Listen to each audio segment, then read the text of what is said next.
नमस्कार दोस्तों, स्वागत है आप सभी का ज्ञान अभिज्ञान सागर जी के जीएस में। दोस्तों, आज साइंस का एपिसोड नंबर 2 है। एपिसोड 1 जिन्होंने नहीं देखी है ज़रूर देख लें। सारे क्वेश्चन रेलवे के एग्जाम में पूछी गई सब है। उम्मीद करता हूँ वीडियो आपको पसंद आ रही होगी। चलिए वीडियो में देरी ना करते हुए चलते अपने वीडियो के तरफ। सोडियम सल्फेट का रासायनिक सूत्र क्या होता है? देखिए, ये ऑप्शन जो है ना, ये ऐसे है Na2SO4। सारे 2, 3, 4 जो दिख रहे हैं ना, ये नीचे है। तो सोडियम सल्फेट का रासायनिक सूत्र क्या हो जाती है? Na2SO4। सोडियम सल्फेट को किस नाम से भी जाना जाता है? इसे ग्लोबल सॉल्ट के नाम से जाना जाता है।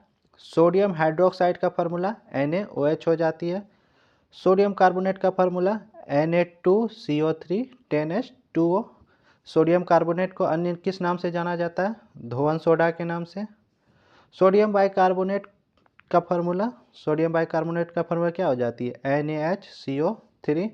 इसे किस नाम से जाना जाता है? इसे खाने के सोडा के नाम से जाना जाता है। और सोडियम क्लोराइड का फार्मूला NaCl हो जाती है। नेक्स्ट क्वेश्चन,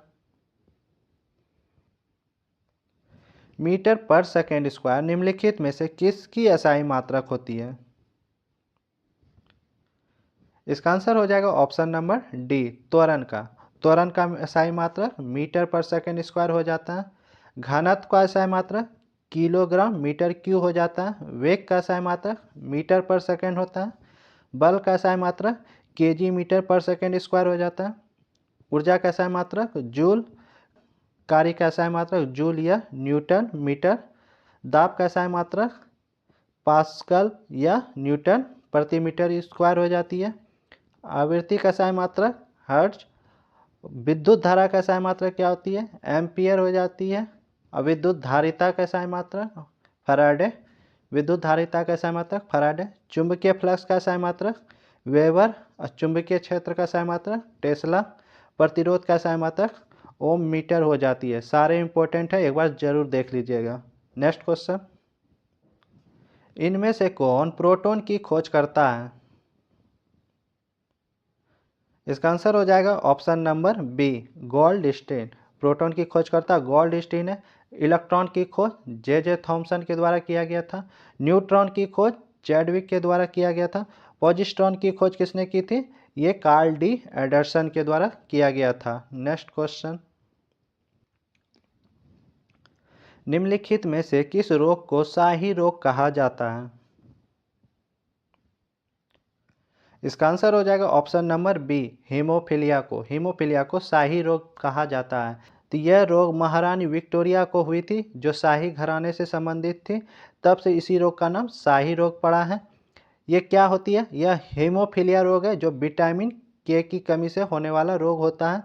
इसमें होती यह एक अनुवांशिक रोग है। जब शरीर का कोई हिस्सा कट जाता है तो खून थक्का नहीं बनता है, जिसके कारण खून लगातार बहते रहती है।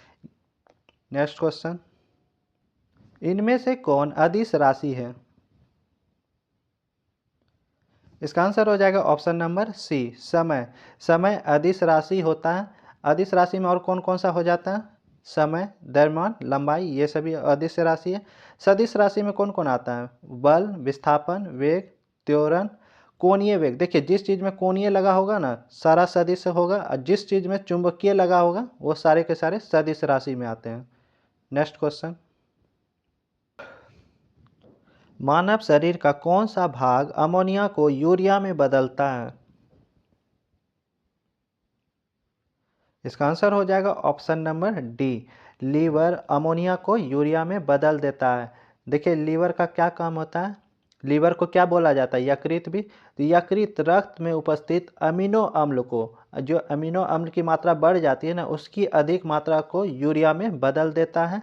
यूरिया का छनन किसके द्वारा होता है? तो ये किडनी के द्वारा होता है। दोनों क्वेश्चन याद रखिएगा। नेक्स्ट क्वेश्चन, एक मेज, एक कुर्सी, फल का एक कटोरा और एक वायलिन एक आदमी को खुश रहने के लिए और क्या चाहिए, यह कथन किसका था? कहने को तो ये स्टैटिक जीके का क्वेश्चन हो जाती है, लेकिन साइंस का वैज्ञानिक ये कथन कहा था, इसलिए साइंस की क्वेश्चन हो जाती है। और इस बार के रेलवे एग्जाम में ये क्वेश्चन पूछी भी गई थी। इसका आंसर हो जाएगा ऑप्शन नंबर ए। ये कथन आइंस्टीन के द्वारा कहा गया था, ये डायरेक्ट याद रखिएगा। नेक्स्ट क्वेश्चन, डीएनए से डीएनए का बनना क्या कहलाता है? इसका आंसर हो जाएगा ऑप्शन नंबर सी, रिप्लेक्शन। डीएनए से डीएनए का बनना रिप्लेक्शन कहलाता है। देखिए, डीएनए से डीएनए का बनना एक जैसा बनता है तो रिप्लेक्शन होती है।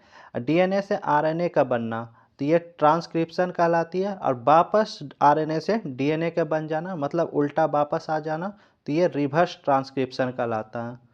इसको आपको इंग्लिश में ही याद रखनी पड़ेगी। नेक्स्ट क्वेश्चन, एक दर्पण की वक्रता त्रिज्या 20 सेंटीमीटर है तो फोकस दूरी क्या होगा? इसका आंसर हो जाएगा ऑप्शन नंबर डी, 10 सेंटीमीटर। देखिए, आप कोई भी दर्पण लीजिए, चाहे वो अवतल हो या उत्तल हो।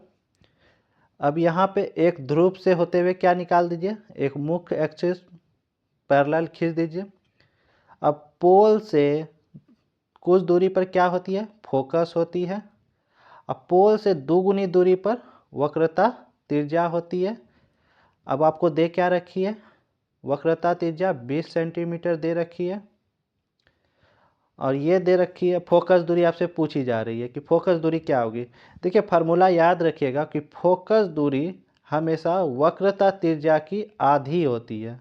फोकस दूरी वक्रता त्रिज्या की आधी होती है तो क्या हो जाएगी, फोकस दूरी वक्रता त्रिज्या है 20 सेंटीमीटर और इसकी आधी हो जाएगी ऑफ 10 सेंटीमीटर। तो ऑप्शन डी इसका सही हो जाएगा।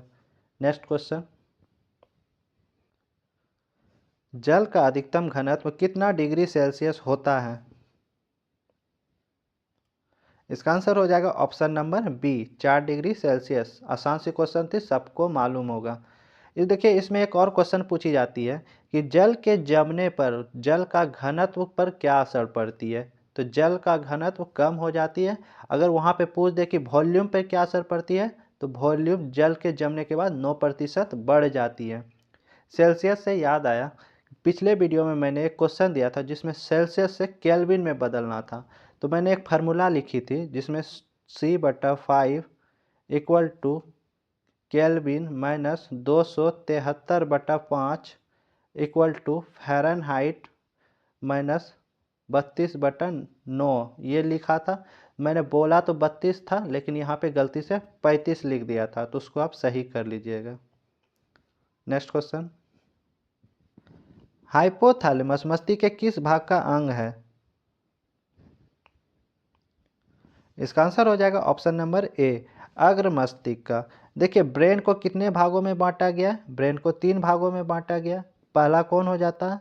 पहला हो जाता है फोर ब्रेन जिसको हम अग्र मस्तिष्क कहते हैं। दूसरा हो जाता है मिड ब्रेन, मध्य मस्तिष्क। और तीसरा हो जाता है हिंड ब्रेन जिसको पश्च मस्तिष्क कहा जाता है। अब देखिए, फोर ब्रेन को भी कितने भागों में बांटी गई है? फोर ब्रेन को भी 3 भागों में बांटी गई है। पहला हो जाता है सेरिब्रम, सेरिब्रम प्रमस्तिष्क। दूसरा हो जाता है थैलेमस और तीसरा हो जाता है हाइपोथैलेमस। तो हाइपोथैलेमस ये किस भाग का पार्ट है? ये फोर ब्रेन का पार्ट है, मतलब अग्र मस्तिष्क का भाग है। हिंड ब्रेन को कितना भाग में बांटा गया? हिंड ब्रेन को भी 3 भाग में बांटा गया, मालूम होगी। पहला है मेड्यूला, पहला मेड्यूला, दूसरा पोन्स और तीसरा कौन सा हो जाता है? सेरिबेलम जिसको अनुमस्तिष्क भी कहते हैं। नेक्स्ट क्वेश्चन, इनमें से कौन अजैविक घटक है?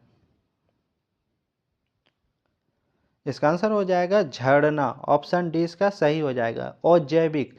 अजैविक का मतलब क्या हुआ? जिसके अंदर जान प्राण ना हो, बाकी ये जीवाणु जीव है, कवक भी जीव है और पौधा भी जीव है, इसलिए ये जैविक हो जाएगी। वीडियो को अंत तक देखने के लिए सारे लोगों का धन्यवाद। चलिए मिलते हैं अगले वीडियो में। Take care, bye bye.